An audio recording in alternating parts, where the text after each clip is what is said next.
Chapter R. Death R. Yuxi sat on the ground, completely dazed. She had managed to hold on for the past half-month because she believed that everything would be fine once she returned to the capital. But now, both the Duke of Han's mansion and the Zhong family had publicly announced her death. What was the point of her persevering? Even if she survived today and this disaster, what then? In the eyes of the world, she was already a dead person. The world was vast, yet there was no place for her to stay. After walking a short distance, the man in pea green clothes finally asked, "Big brother, why did you tell her all that? Do you really believe she's the eldest young mistress of the Zhong family?" Actually, he himself have believed it. Although the woman rigged, her behavior and mannerisms didn't seem like those of a rural woman. The man with a square face looked back at the woman sitting on the ground, who had become dazed, and shook his head, saying, "What does it matter whether I believe it or not? Things had come to this and the truth no longer mattered."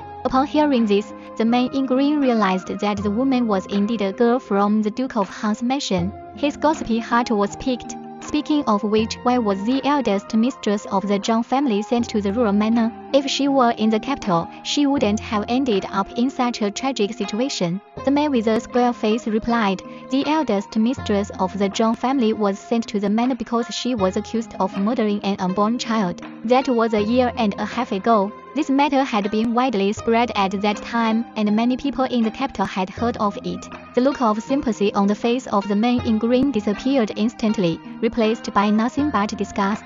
How innocent the child was! It's really despicable of this woman to do such a thing. A poisonous woman like her deserves to die. The man with the square face shook his head. The affairs within a big family can't be explained in just a few words. There's a lot more to it than meets the eye. Seeing that the man in green wanted to ask more, he immediately said, "Let's keep moving. Knowing too much about these things won't do you any good." It was enough to mention it as a topic of conversation. Delving deeper into it was meaningless. Seeing this, the man in green stopped asking. At some point, a fine drizzle started to fall. The raindrops landed on Yuxi's face, icy and cold, chilling her to the bone. Yuxi got up and staggered back to the thatched shed. Unfortunately, while the thatched shed could block the wind, it couldn't keep out the rain. The rain seeped in through the cracks. Yuxi curled up in the corner, motionless, staring blankly at the water droplets gathering on the shed roof, dripping down onto her one by one. She couldn't understand how she had ended up in such a predicament.